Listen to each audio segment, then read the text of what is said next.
You're listening to Changing Reality. Changing Reality, where we bend reality all across the world. Only on WQHS Radio.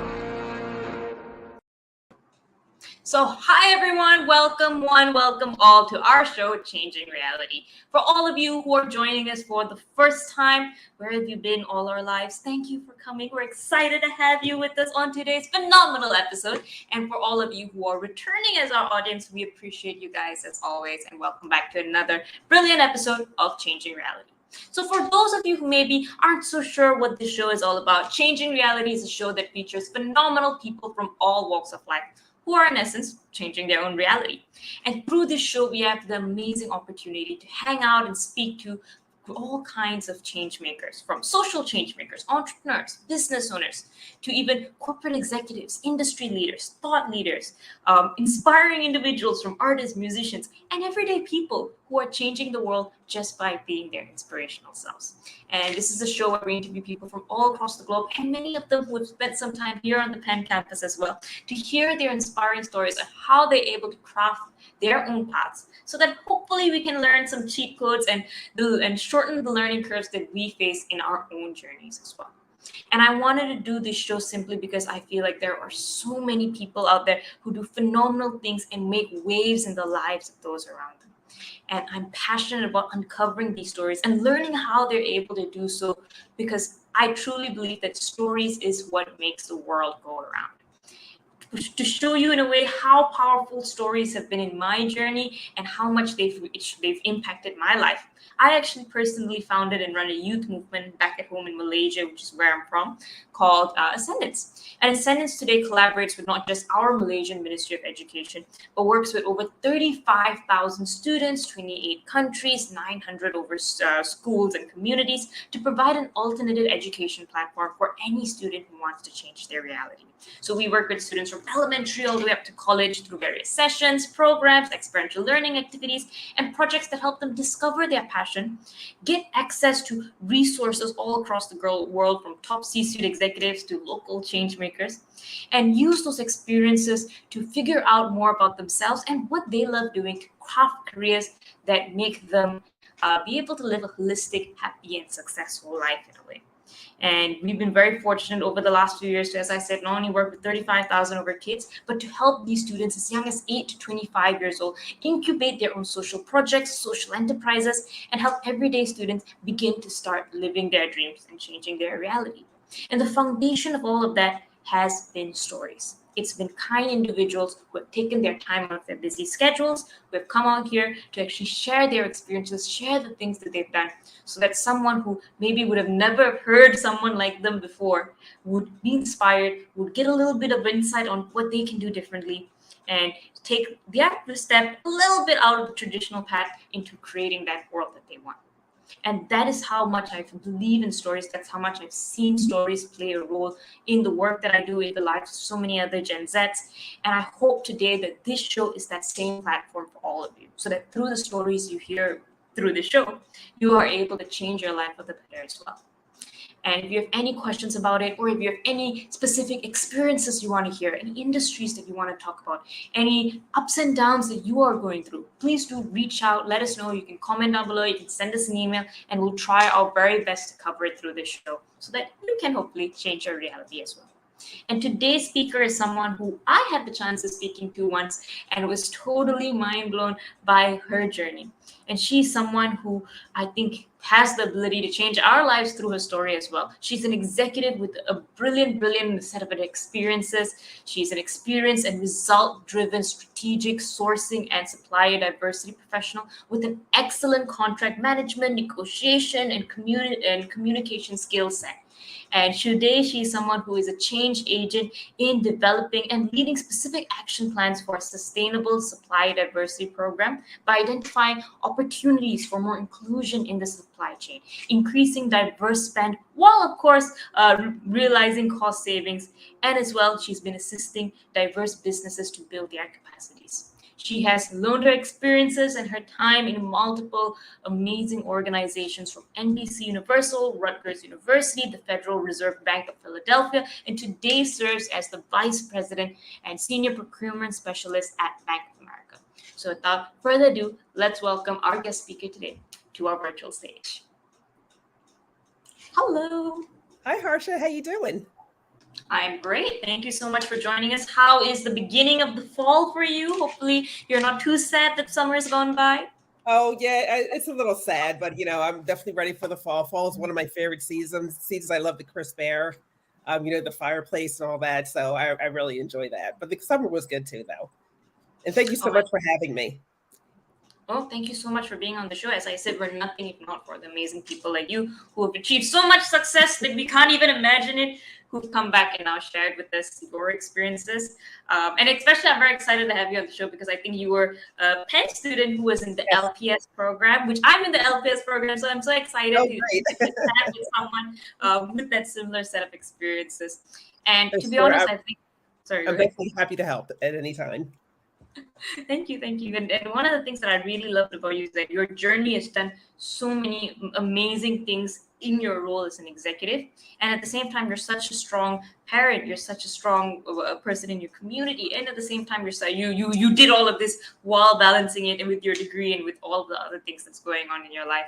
So I have to start the conversation and ask, in a sense, where does your journey start, in a sense? Where was the moment when you started thinking about your future? Was it when you were in high school, like many confused high school students now? Did you have a grand plan since kindergarten? Where does your story start, really? Well, as I think back, I think it started during my years in high school. Actually, as I was in high school, of course, I was trying to figure out what am I going to do with my life. I knew I was going to college because my parents always instilled in us, my sister and I, that when you graduate from college, graduate from high school, you're going to college. So we already knew that. So, of course, I had to figure out, what I wanted to do. So as I'm in high school, I didn't figure it out until my senior year. During my senior year, I took an accounting course. And I just thought it was and I like math, so I just thought it was just very interesting. So there I went, then I went to college, undergrad for my accounting degree and got that with no problem. And I had a career within accounting for different corporations. So that's how my journey started. I went back in high school, figuring out what I wanted to do. My undergrad was in accounting, and then I went through, that career for a number of years. Oh my goodness. I'm so sorry. I'm still stuck in you loved maths in high school. I'm so sorry. That is like, I hate high school maths in a sense. Like it's my mortal enemy if I had to pick one. So you loved it, okay? Smart. Yeah, math, yeah. A little scary. So tell me about that time in your life, in a sense, where I think that is, I wouldn't say it's the most stressful decision ever. I'm sure there's so many other stressful decisions that life has to offer.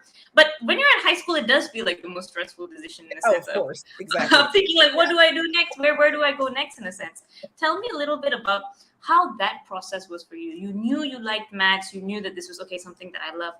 Was it all smell the roses, walk along the path to deciding? Or were there any hiccups in between? Let me see. As far as math is concerned, like I said, I liked it. But when I looked into like a math major in college, it didn't seem like it was something that I wanted to do because I wanted a more practical thing, that I could definitely apply so that I could, apply it to my skill set so that I can get a job when I graduated. And I knew that in every company, they always need accountants. That's one thing that they definitely need is an accountant. So I was like, okay, so I know that I'm always going to be employed, I thought, and it did work out well. So, so that was really it, as far as, so it wasn't like, not too many hiccups, along the way with that.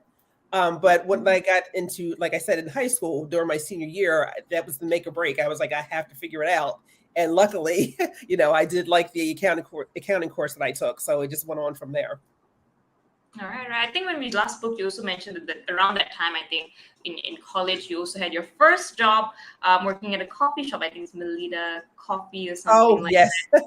Tell me about that. How was it like, the independence, you're going to uni, you're reinventing yourself and starting out life.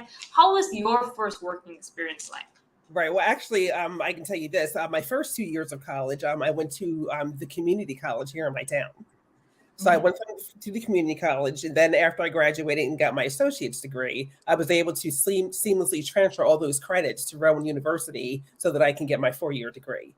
But during that time, when I got my associates, at that time I was like, okay, well, I wanted to start working so that the company could pay for, the rest of my education to get my 4-year degree. So that's what I did, and I landed at Melita Coffee, which is here. Well, their headquarters at the time was here in Cherry Hill, New Jersey. Now I think they're in Clearwater, Florida.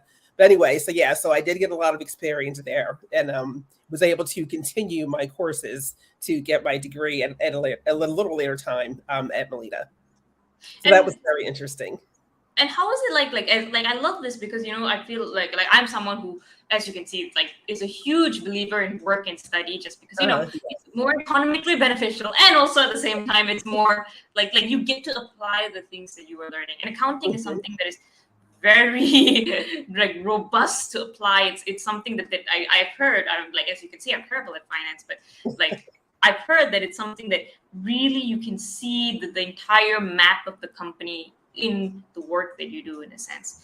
How is it after 2 years going into applying the things that previously you'd learned in theory into kind of a practical aspect of it? Well, let's see. Before that, I was actually, I got an internship. So I was interning at a general contracting construction company, like a small business.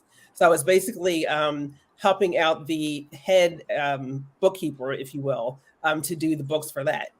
Then after that, was when I, like I said, got my associates and went to Melita. So and you're absolutely right, applying that information to where you work is just phenomenal because it all clicks and you see everything come together. So that was really interesting. And, as you're working, you're like, oh yeah, I remember this, in theory, or I remember when I had this in school. So like I said, it just, brings everything together and kind of connects the dots. But at that time, I was only doing one portion of accounting because, accounting is from, a checkbook to a whole balance sheet and all that. So for me, at that point, I was doing one part of accounting, which was accounts receivable. So, that's basically, bringing funds in from, people pay for the coffee, if you will, at that time. So that was really interesting.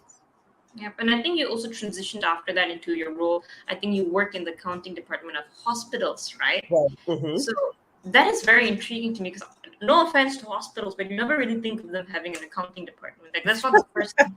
That's not the first thing you say hospital. I think, yes. Exactly. Usually it's healthcare. Exactly. Yeah. But, when people are there, they have to, pay for the services that they receive at the hospital, pay for the medicine, and all that stuff. So there is a business process and a business part, of hospital, as there is with any organization.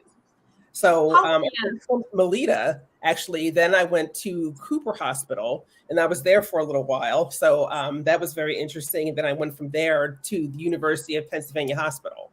Yeah. So those were the, the healthcare systems that, I was able to work.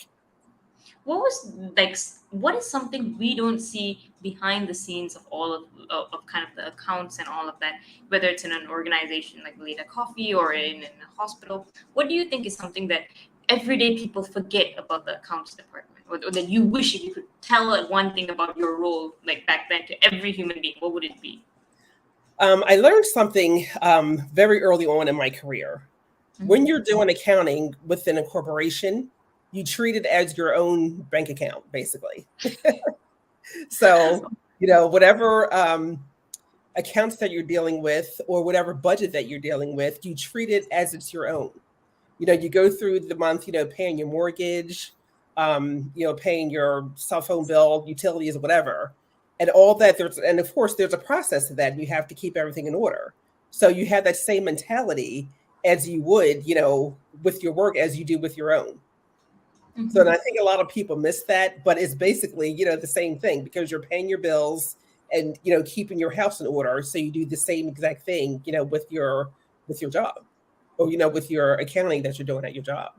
So that was very helpful information. And I took that, all along through my career. And it has worked out well because, you take onus for all of that and it's actually yours and you're responsible for everything. That is very, very well said. And I think I will appreciate the accountants in my life going through the stress of managing everything like it's their own personal, Exactly. book. So I'll appreciate them a little bit more. But in your role, in the sense, like coming into now full-time employment, what was the thing that was different for you, or maybe when you first started in the working world, what was something unexpected or an experience that really informed you that you think that maybe college students don't always expect when they go into the working world? I think that the building relationships is very important because, when you're in school, obviously you have, the relationships with your peers. But when you're in the workforce, you see your manager, if you will, like you're like a professor, so it's that same kind of relationship. And not that you're intimidated, but it's just a different relationship than you have with your peers. However, when you're in the workforce, everyone's a person. So yes, you do respect the position. However, you should feel more comfortable speaking with your manager or going to your manager with anything, obviously work related, and they will definitely help you through it. So something like that, it took me a little while to learn that, but like I said, everyone's a person, and we're all there basically to win. So it's great to have a good relationship with your manager, so that, like I said, everyone could come out on top. Right. Yeah, that is something that I don't think we think. As you said, like when you're in college, even like your friends, you don't Right. really intentionally do that. And then I think that because we're not being like I wouldn't say you intentionally pick all your friends. No, I'm just saying it's just something that we don't notice.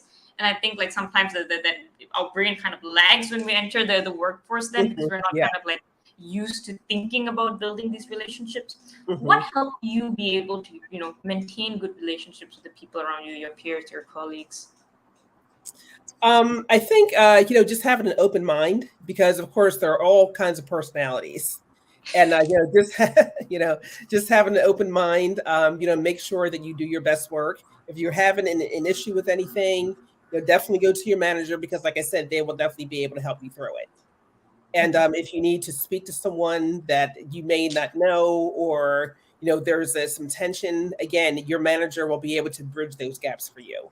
So as far as a relationship is concerned, just like I said, just bring your manager into everything, basically. You can easily get through those issues because your manager already knows, and they know you, they know your work, they're willing to help you. Good advice. Good advice.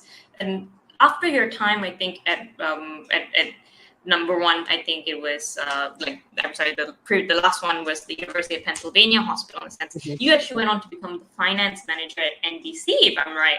And Right. that's a bit of an industry jump, Oh, from yeah. all the way to the news and the entertainment, and now you're Very managing much so. finances. Yeah. How did that happen, first of all, and why did that happen? Well, were you just like, what is the furthest thing I can get from hospitals? And then when boom, news. Well, I was at a point in my career at the time that I wanted to do something totally different. So I remember, watching TV, and I just thought, it would be so cool to work for a TV station. And I just, really? yeah, and I was just like, it was so cool. And at the time, like a few months later, I see a position open for NBC 10, and I'm like, what? So of course I applied for it, and I got an interview, and I just thought, wow, this is really cool. So I go into the TV station, and I see all the news anchors and reporters that I see on TV, just there. So that was really, really cool. So I wound up getting the position. And when I spoke to the manager at the time, they were like, well, we had around 300 resumes. And during that time, that was huge. They said we had 300 resumes, and we picked yours, and, we're offering you the position. So I was like, oh my goodness. That was really, really cool. And I loved working there. It was a very great experience for me. Okay, 300 resumes is a lot. Even if someone told me I picked you from 300 people, I would go home and cry tears of joy. But yes, and I did. Trust me, I did. How was it like? What was the biggest pivot between the industries that you fell in a way? Was it the type of people that was there? Was it like, I assume that rewiring your brain to look at different types of budgets from hospital to news was very different? What was the biggest pivot for you between the two? Yes, that just the industry in itself, it was just very different because, of course, news, it's very fast paced. Hospitals, not that, not that fast paced, but the news, like everything's like minute by minute. So, it was just very fast moving, which was great because I love that. They had all of the latest and greatest equipment. And, just being around the news was just very interesting. And of course, there are very sad stories of the news, however, but in order to get the news from, a thought process on the air is just incredible. And all the things that go into getting it from that on the air is incredible too. So my position basically was exactly that. Anything financially to get the news on the air is what I did. So there was, I had to manage, the salaries, the overtime for the employees who got overtime, the union people, some of the talent contracts, some of the on-air content. So it was just very, very interesting. And just to see, like I said, how everything comes together. So, for example, we had, the helicopter for the news. So the news director would say, okay, we can fly the helicopter because every time the blade turns, that's costing us $1,000. Oh my God. Be very careful what we're using this helicopter for. So he said, we get a call that a cat is in the dryer. We're not going to send a chopper there because we can't see it, because it's inside. Okay. All right. So all those scenes are unrealistic when we watch CSI and, the chopper comes down, no? Yeah, exactly. Yeah. Mm-hmm. Yeah. So it's just very interesting. And like I said, it's just very fast moving, things happening all the time. We want to get the story first, but you have to do your research and fact checking and all that before you put anything on the air. So, all of that goes into it, which is very, very interesting. How did that experience change the way you see the news? Do you just is it like in the Matrix now where it's like 010101 whenever you watch like the news? Yes, it totally changed the way I watch TV. Because I remember, for example, we, if there was a big sports story or something, and it happened like after I left for the day. Mm-hmm. So I'm sitting there and I see that the sports reporter is in another city. So of course that takes, the flight, the hotel, the cameraman, his stuff, all the satellite costs to get the news, to get it on the air, all that stuff. And I'm just calculating in my head, as I'm watching it. Okay. I'm like, oh my God, I didn't know that he was going to Atlanta, so it's going the budget. So yeah, so it totally changed the way I watch TV because I was always calculating. And also, too, other programs that come on, like, for example, like the Super Bowl, I'm sitting there watching the Super Bowl. And if there's like a delay in the sound, and I'm like, oh, my God, someone's going to get in trouble for that because there shouldn't be any delay in that sound because, it costs the commercials cost the company so much money, that it's costing them if the commercial doesn't come off correctly or there's, like I said, there's a blip in the sound. Or if they miss the spot, there's a lot of money involved in that. So yeah, so it definitely changed the way I watch TV. And a lot of you see, like you see, different things that go into it. So it's very, very interesting. And people at home watching it, of course, because they're not trained like that, they're just looking at the commercial. They're not looking at the business side of it from that standpoint.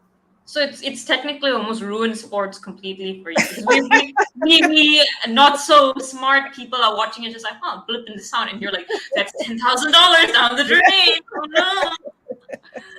Oh my goodness, that is terrible to think about. When our teams win, for example, of course, those are extra stories and things that we have to do, which of course is extra money from the budget. However, depending on where we are as far as ratings in the market, we'll recoup some of that money back. Okay. All right. So I'm going to, actually, I never thought about that. If your team wins, that's actually more out of the budget. Okay. Yeah, We don't think about things like that. Exactly. So, yeah. Mm-hmm. I'm sure all the finance students at Wharton are now going like, oh my gosh, yeah, I've got to listen a little bit better the next time sports comes on. While you were at NBC, you also took on something a little bit extra. I think you were on their diversity committee, and you started taking on their diversity projects. How do you become part of a diversity committee? Like how does that happen in a sense? Because I'm assuming, as you said, high-paced environment, there's already 101 things to do. How do you get involved in like the additional things that of course are great for the community, but maybe are not kind of like directly in your job portfolio? How do you get involved in those things? Well, as far as diversity is concerned, during the time, we wanted to make sure that the news or our people in the newsroom reflected the audience, basically. So the company did have a very huge initiative for diversity. So there was a diversity committee at the station level. So I stepped up to volunteer to be on the diversity committee. So we would have a monthly meeting with the GM of the station. So during one of the monthly meetings, as I was doing my research prior to that, just looking up, what the company was doing for diversity. So like I said, doing some research, and I saw something that said supplier diversity. So I looked into it and did a little research, and I was like, oh, wow, this is really cool, because supplier diversity is working with minority, women-owned and small businesses to do business with your company that you're working for. So, and I just thought it was fascinating. So we go to the meeting, and I mentioned, as I was doing my research, I did see something that said supplier diversity, and I explained what it was. And I said, why aren't we doing this at the station level? Because again, I see all the finances, and I know that we're not doing it. So I said, we're not doing it at the station level. Why aren't we? So the GM says, you know what? You're absolutely right. We're not doing it at the station level. So go do it. So that's how. And I'm like, okay. So I started to do it. And again, I just thought it was really, really fascinating. And it was rewarding on so many levels. So therefore, from that, we did actually win a company, what is it? A company award for the work that I was doing in supply diversity. So I thought, wow, this is really cool. So I always thought, well, at the time I thought, man, this would be so cool because I loved it. So I thought it'd be really cool to do it full time. Of course, at that time, it was only like 1/16 of my responsibilities. So I was like, oh man, it would be great if I could do it full time.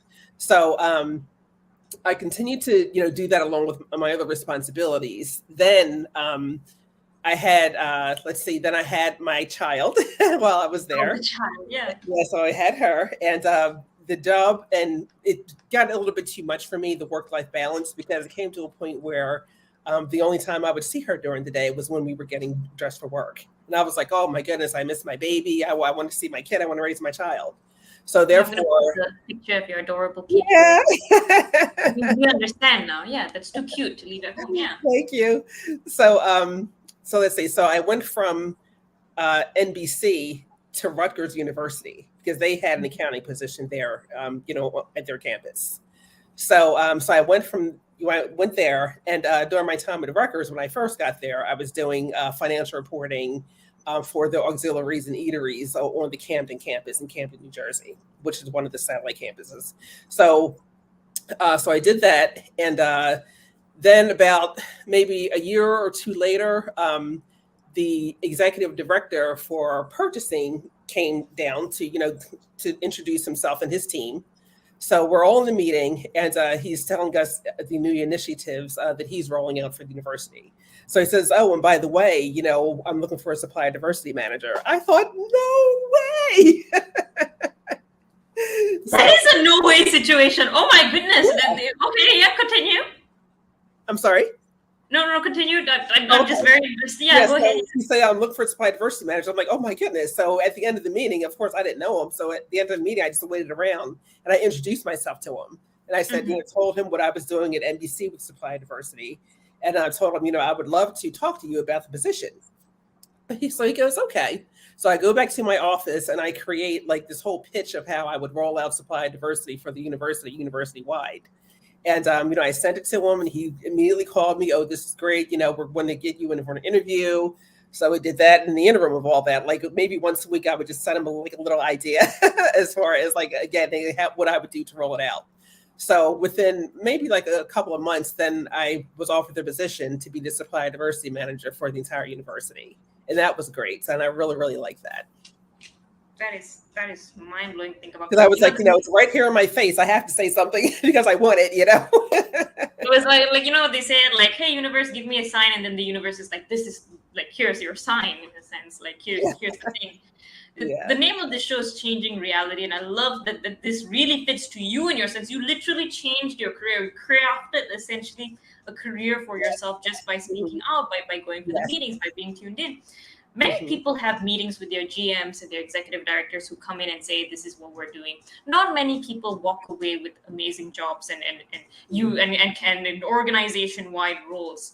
What do you think made you, like, I wouldn't say able to get that role, but able to even speak out and put yourself forward in a sense? Well, I think because I was very passionate about it. It was something that I really, really wanted. And I saw the value of the position for me and for me, the company, and for the vendors. So it was just a win all around. And I think because, like I said, I just wanted it so much, that just told me, I just need to go for it. Because all they can say is no. And I wanted it really badly. So I just went for it. And I think if there's something, and anybody, if there's something that you want to do, and I've told my daughter, and she does it too, I said, if there's something that you want, just go for it, no matter how big or small it is. No, I think that's beautiful. And I wanted to also pause a little bit, and before we get into like the meat of the story with you and this world of supply diversity, I wanted to pause a little bit and also talk about your daughter, because I think that I think just from our chat, like even just before this, you have a very amazing daughter. Like just to share a little bit about, and they say chip doesn't fall or apple doesn't fall far from the tree. So you must have done something amazingly right. And I think just to like brag on your behalf a little bit, like this is her. Like tell us about this photo. Where is she? What is she doing? And why is the cello behind you in this photo? This is her at her senior year in high school. She played the violin actually from the 3rd grade until she got into high school. So when she was in high school, she was great at it, and her orchestra teacher at the time needed someone to play the double bass. So they call it changing your seat. So they asked her if she wanted to change her seat to play the double bass, and she's like, okay, so she did it, and she liked it. So, so that picture that you showed, they had the opportunity to play at the pregame Philly show each year. So that was them, going out onto the field so they can play, for the Phillies. Okay, that is an amazing story. That's absolutely amazing. And learning the double bass is like, I know the double bass is not the same as the violin. Like I know that they both string, it is not the same. So okay, it's like saying like, hey, do you want to learn how to play the drums to like a pianist? So I'm like, exactly, okay. Yes, it's strings, but it's a different instrument. Yeah, absolutely.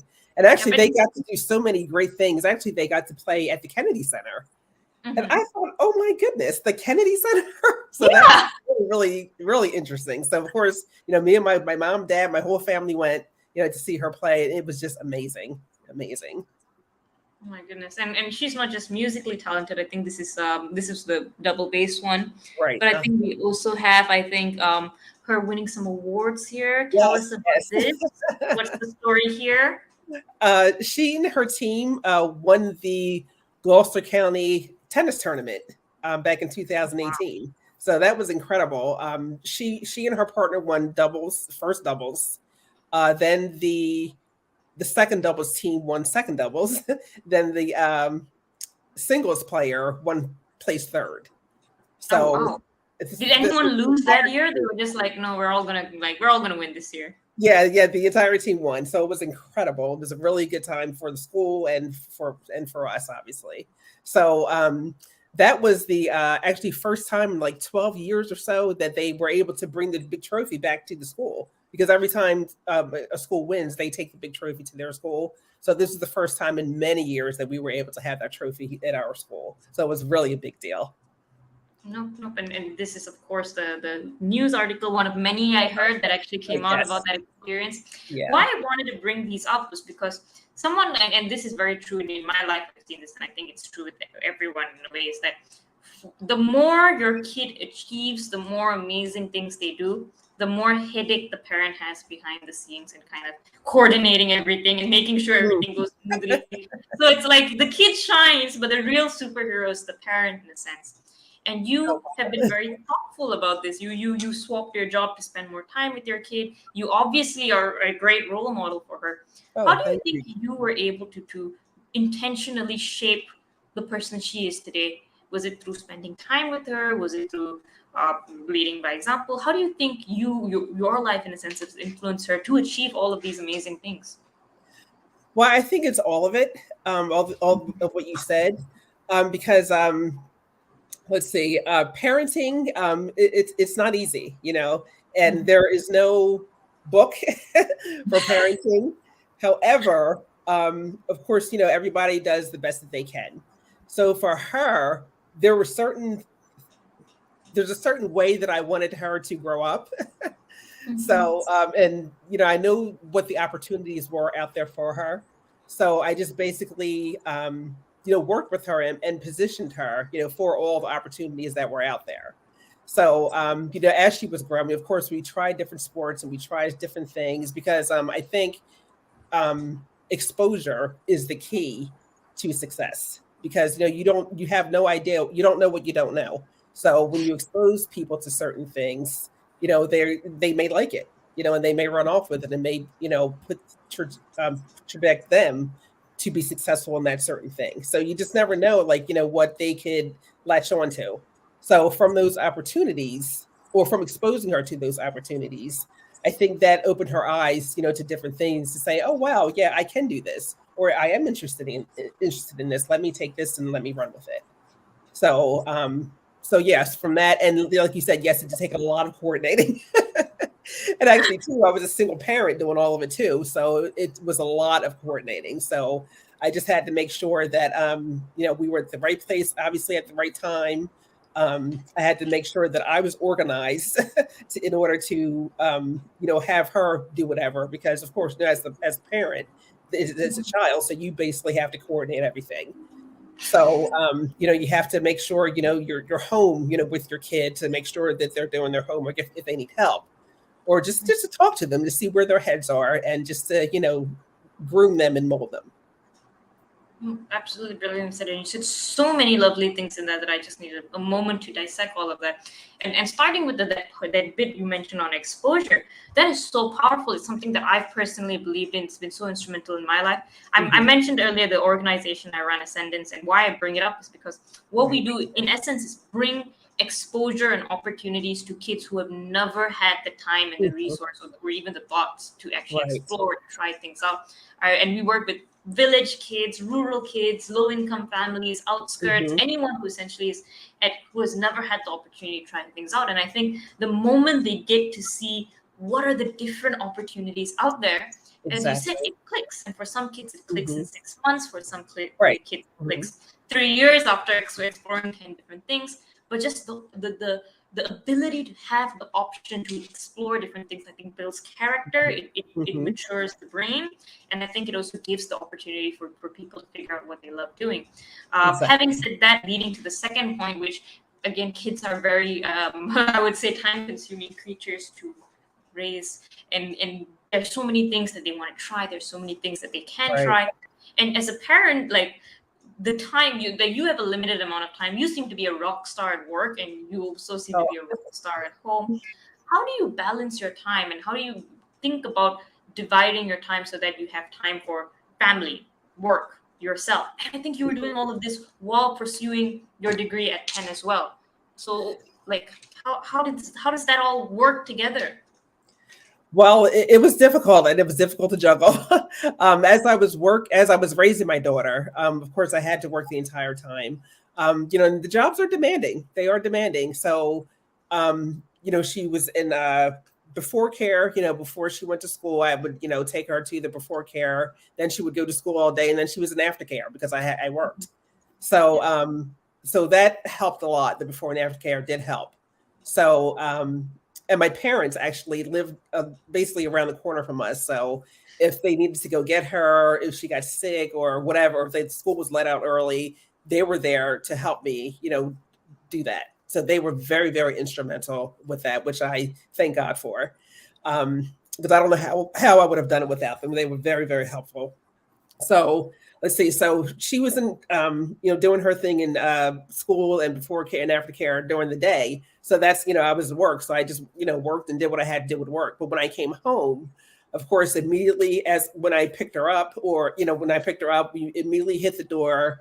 Then, as soon as I hit the door, I was cooking dinner while she was doing her homework. So, you just have to have a strategy, basically, and a schedule. Strategy and a schedule. All right. Yes. Works in the corporate world, works at home. No, I like that.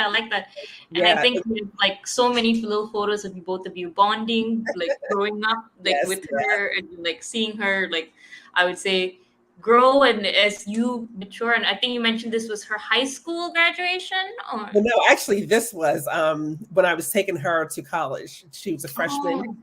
So we were leaving in the morning to get her to Penn State. Oh my goodness, that is amazing. And I love from the photos you can see how she grew up and with such a happy, nice home. So congratulations on that. Tell me a little bit about how and why, in a sense, you parallel to all of this decided to do your degree at Penn. Like I'm not complaining. It just shows like you have the ability to multitask beyond compare. Why choose to do this in a sense with already so many things going on? And how do you think the experience has been helpful to you? Well, my journey to my degree at Penn, I know was a little different than others. I started this program like well before my daughter was even born. So it's been years that I was in the program. So I started the program. I took a few courses, changed jobs and all that. So let's see, it was just a little hard to juggle, but I was like, you know what, I'm still going to do it. So like I said, I continued to take courses.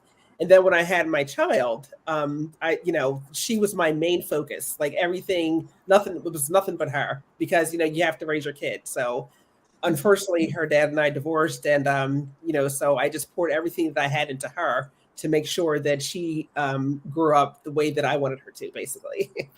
So let's see. So when she was born, at the time she was born, like I said, I was working at NBC at the time. Then I went from NBC to Rutgers. So as I was at Rutgers, I was there for almost 10 years. And I know that Rutgers wouldn't pay for my Penn degree. So I was like, okay, for now. Plus I was just so busy that I couldn't do everything. So when I changed jobs, when I went to the Federal Reserve Bank, my daughter was, how old was she then? She was probably like in the 8th grade or something like that when I went to the Federal Reserve. And I thought, okay, well, she's not so dependent now, at 13. So I could, try to see if I could finish up my degree. So I took a course or two and it was just too much. Like I said, the jobs are just so demanding, being a single parent and everything that she was involved in, which was everything. So, so again, I was like, I just had to put that on the back burner. So master's degree at Penn is not easy at all. So again, exactly. It's very demanding. So when she went to, and at the time, I wasn't really sure whether or not I would finish because I was just so involved in her, and work that that was like back here. So when I sent her off to college, I thought, you know what? I need to finish my degree because what else am I doing? I'm working obviously, but I want to spend my time because I love to learn and I'm always reading and learning. And, I've said, this is the perfect time for me to go back to finish this degree. So I did, and it worked out and I absolutely loved it. No. It was hard work, but, I loved it. It's a very, very good program. Organizational dynamics. So it's a very, very good program. Yep, and I think we have a little photo from your graduation yes. here. and now your daughter's all grown up, and oh my God, that is just so lovely. Yes, she was so proud. And I was like, oh my God, that definitely made my heart melt. And during the ceremony, they called my name as a graduate, and she screams, "That's my mom!" That was the best part of the day. Well, what I like about your story is that you are so real and you are so relatable in a sense, and that you are someone who is just does your best in everything that you do, whether it's as a parent, whether it's going back and finishing your degree, whether it's at work. How do you like? What do you think is one thing that enables you to keep yourself centered among all of this? Uh, Keep myself centered. I have learned that, I do have to take time for myself, Mhm. because you definitely have to. It's all about self-care, because if you don't take care of yourself, you won't be able to do any of this. So you have to take care of your mind, your body, your spirit, all of it, just to make sure that you're a whole person and not just work, work, work, or not just parent, parent, parent, so that you have some time, for yourself, because, you have to enjoy life. You have to enjoy it. Not That's even harder. Like that's easier said than done. I feel like sometimes enjoying life is like at the bottom of the priority sheet. right, yeah, and I've been there before too, where it is at the very bottom, and sometimes you're just working so hard that you don't enjoy it, but at the same time, you have to carve out just a little bit of time for yourself, just so that you don't feel so overwhelmed. And I know it is very much easier said than done, but you have to try to find something to have a little bit of time for yourself, because you need that balance. All right, if you can carve out time for yourself, I'm gonna do it. This has been like my feedback from like every check-in I've had for the last year. It's just Yeah, like yeah. calm down, Hmm. like You sleep. have to So do like, something, and maybe it's just like maybe 30 minutes. It doesn't have to be a whole day, but it has to be like a little something, just to do something that you want to for yourself. 30 minutes. I can do Yeah. 30 minutes. Yeah. And Let's you can start find that. 30 minutes. I can find 30 minutes. Yeah, Yeah. you can find 30 minutes. As we wind down in a sense, I think, and honestly, you are so horrible. Please have less of an interesting life journey, because we are really like towards the end of our interview. It's making me very sad. Like I wish you were a more boring person, then I would have less questions to ask you. You, as we speak now, kind of like at where you are now in your career, you are a VP at Bank of America. You're the senior procurement specialist.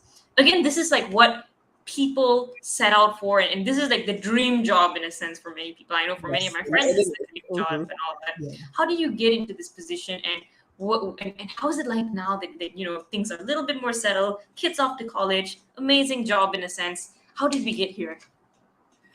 Well, let's see. Most of my career, well, actually half of my career was accounting. So I went from accounting to supply diversity, which is procurement. And Mhm. then as I was doing supply diversity, I gained my purchasing procurement skills. Mhm. So from that, the supplier diversity, what usually people do purchasing first and then supplier diversity, but like I said, mine's a little different. I did supply diversity first and then I went into purchasing, which is cool. So let's see. So my procurement skills were from Rutgers, the Federal Reserve, to Bank of America. So I had the banking experience from the Federal Reserve, which is a little different than other companies, with the rules and the regulations and all that. So when I went to Bank of America, I was easily able to transfer those skills from the Federal Reserve over to what I do at Bank of America. And I absolutely love Bank of America. They're such a good company. Mhm. Amazing. So I really, And really like it there. yeah, that's like good for you. I'm very, very happy to hear that. And as like final question as we wrap up and all of that, I think one of the hardest things like for us to think about right now looking forward is how we're going to get to the goal, how we're going to get to the big picture. I think from your story, and I think most people would tell us in hindsight that it's not always so straightforward. There's so many things around the way that get you to where you're meant to be in a sense, that get you to the thing that you're able to contribute back to the community, to get you to the job you want. How do you stay sane during the times when you don't always see that end in mind? How do you, like during the curves in the journey, how do you make sure that you're focused on that end goal? Yes. Wow. Actually, you just have to step back a little bit, to see the big picture. And actually, one of my managers at Bank of America not too long ago helped me with that because I had so much going on. I was like, oh my goodness, what am I going to do? So she definitely helped me through that. And basically, so she walked me through that and said, okay, well, what are your priorities? What has to get done like now? And whatever has to get done now, you focus on what needs to get done now when you do that. Then you go to the other things. So that's basically how you kind of get to it all, and as far as the next step and the dream job and all that, you just have to keep your mind open. I think, keep your mind open, to figure out, what is it that you want to do next, and things will fall into place. And, and it does sound easier than done. And but in the gist of things, exactly that, just, stay focused. And, and what I tell my daughter, look at the end goal and work towards that so that you can, create your steps and create your path in order to get there. Okay, very, very well said. Amazing conclusion to a very heartwarming session, and a session that is very inspiring. Thank you so much for being on our show. I have enjoyed talking to you. I hope you had the fraction of the amount of fun that I and the audience had listening to you. And once again, we really appreciate you being on the show. Oh, absolutely. Anytime. If you need any help, just, you know where to find me. Thank you so much. And to our audience, thank you guys for joining us. You have been watching Changing Reality. Thank you as always for tuning in, and tune in again next Thursday at 10 p.m. and let us know how you felt about today's show. Tell us in the comments, drop us an email, and we look forward to hearing from you. Bye, everyone. This is Harsha signing off. Bye. Thank you. You're listening to Changing Reality. Changing Reality, where we bend reality all across the world. Only on WQHS Radio.